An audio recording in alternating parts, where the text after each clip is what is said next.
Hello everyone and welcome to the Captain's Video Weblog. We are Monday, March the 7th, 2015 and do I look tired?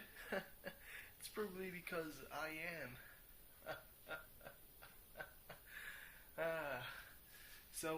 I've sent all my applications. Now we're just waiting. Maybe the human resources at the great companies of transportation don't have much to do during that period, so they can probably look at my point, at what points I make, That would be great. Now that it's all sent, it's not up to me anymore. To be fair though, one point that my other classmate who's in the same situation as me, and a valid point that he's raised, is that, and I've noticed it, they don't really give us anything in terms of offers, in terms of interesting offers. If they told us from the get-go, your best shot at finding what you want is to do, how can I say that, legit, unsolicited applications, then I would have said, yeah, why the fuck not? But no, we kind of have, it's not something that's really tough to figure out by yourself, but still, you're like, well, I mean, there's all these offers, and you look at them and you're like, well, it's got really nothing to do with what I want, with what we're asked to do, or it starts too late, or it's too short, So you're like, do they even look at it? And I mean, at least one of our professors had the honesty of telling us that, oh, he didn't realize that that was not really good. I mean, he looked at what we were paid, so that means that he kind of looks at what we're sent. I'm fairly sure that hundreds of offers has been sent to him because he's a professor in one of the most renowned schools in France, Paris Tech. It's very known, and I'm somehow in the sciences of the earth branch of Paris Tech. Yeah. But yeah, if that I'm fairly sure that other universities help their students a little bit more. I've watched Lyon's website, the geography website, on the geography subsection on the University of Lyon's website, and there's lots of internships that are posted there, and you're like, wow, I mean, even if I'm not a student from there, I can watch an internship and see if it corresponds to if it matches what I'm looking for. I mean, I found nothing that was in my better interests, but hey, that's already something better.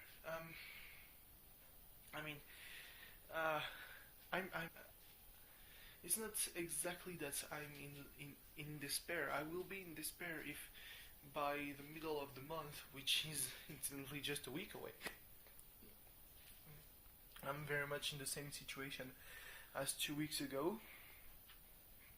So, in the middle of the month, if I haven't found anything, well, I'm fucked, basically. I will call the places where I sent my resume, and I will tell them, yeah, so don't hurry too much. Now it's fucked. You can call me whenever the fuck you want, basically. I'm open. That's a first experience. I won't have a diploma, but hey, I mean, that's a little bit bad, because that probably means I will have to give back my entire scholarship and all that jazz, which is kind of a bummer, to be quite honest. But yeah, what can you do? To be quite to be totally fair, you know. Anyway, yeah. So I'm really tired. I'm gonna tell you why. I mean, yesterday was pretty much the yesterday night. I was fine because of grasping at straws to find good ideas for my application, and then realized that that was way too long. There's stuff that's written in my resume. If they want to know more, well, I've given them my phone my phone number and my email address. That's more than enough. Told them that I was available pretty much any time they wanted. That's basically that's the basics. Making your intentions known, not being too verbose, which is something that I still can do when I speak, but when I type, somehow, wow, I have how many tries? As many as I want. All right. Yeah. I mean, at that point, I'm probably going to call the the department. Tomorrow. Maybe if they tell me, yeah, we would actually do with an internship, with an intern. I'm like, okay, well, I can be here this afternoon if you want to. We can sign the papers and whatnot. I have a great idea, and I don't have the license, the driver's license, but I can do that shit. Collect the data on the weekends or whenever my parents don't work, or I don't know, even take the bus. Yeah, literally. With some maps from OpenStreetMap, because that's kind of better than fucking Google Maps. Sorry. Yeah. Oh, they removed the tags from Google removed the tags from the YouTube app. That's kind of shitty because they didn't remove them from the PC version. Sorry. Suddenly I want to sneeze. Ha. Better. So yes, for some reason they removed them from the app and not from the computer version. I'm like, why? Why are you so weird? Yeah. Well, that's pretty much everything that I can do at this point.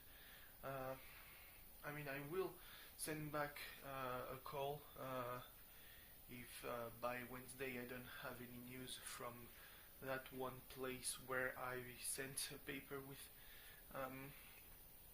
the notification, the reading notification. What can I say, really? Nothing's gonna happen for me until next week. Next week I will be fixed on my situation. I don't have a lot of solutions. Nor a lot of alternatives. So yeah, I'm really tired because at one point I can go to sleep, and that one point is usually around 10 a.m. because if I go to sleep at 10 a.m., well, I'm fucked. I'm telling you just that much. Yeah. So when I was still in front of the computer at 10 a.m. typing and being like, well, that doesn't amount to anything. I was like, well, I'm not sleeping anymore. And I dealt pretty well with not sleeping until 7 or 8 p.m. and I was like, I'm way too tired. Oh, video by CGP Grey. Hey, what if those breaks in consciousness meant that you would die? Alright, well, now I'm anxious. I don't want to sleep anymore, except I was really sleepy, so I slept, and I'm probably not even the same person as when I slept on the couch. Sometimes you have consciousness, moments of consciousness for literally 1 or 2 minutes when you doze off and you wake up and you fall back again. If you die at all these moments, you're like, oh my god. So far I've been alive for about 3 hours, and that's not going to be for much more. To be fair though, I'm feeling a little bit better than when I woke up, because when you wake up, basically it's always that thing, you're really feeling cold, and I was really feeling cold, and I was like, well, that's not happening, and I rolled the blanket that's on the couch full of dirt and dog hair, and I was like, well, fuck my life. That's the most disgusting thing I've done to just to not go sleep in my bed before I've eaten. Yeah. And it all started with a little discussion over transportation. The transporters in Star Trek, and I was like, very interesting. And it turned into what if the fertility rate wasn't like 0.0000001%, but actually 100%, because it's not actually you go through the transporter, your atomic structure is decomposed, and suddenly, well, you're dead. And then it's another thing that's made of atoms, and with your memory, because that can be copied, it's all data in the cloud basically. And they say that it's you. What if that strange thing happens where it's you, and the transporter has a minor fuck up, and basically there's 2 of you. It's much like when you use the link cable on Pokemon, and unplugged it right before the transfer was done. Suddenly, there's the same Pokemon on both sides. What the fuck?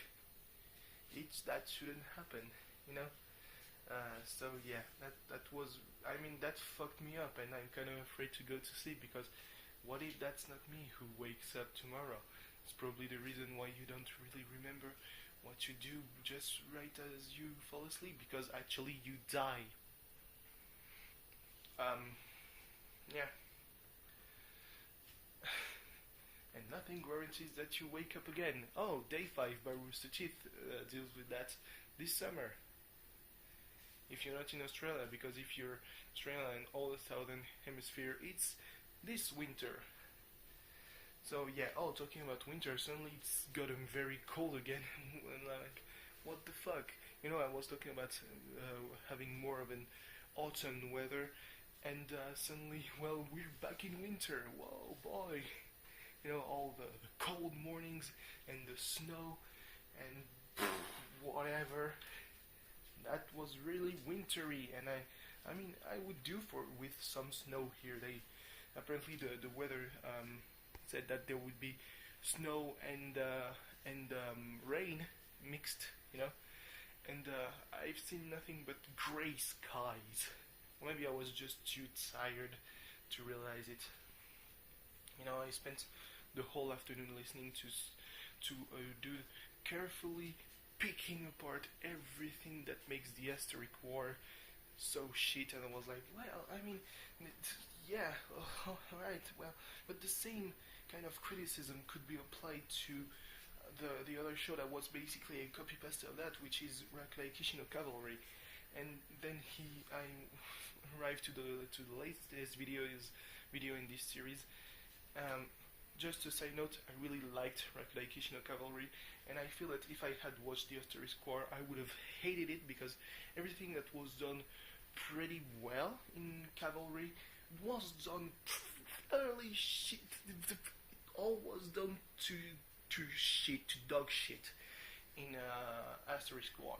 Like, Rakurai no Cavalry felt refreshing. There were some characters that were like, well, I could be watching a Nisio Isin show, for all that matters, with all the tropes of the usual school battle thing,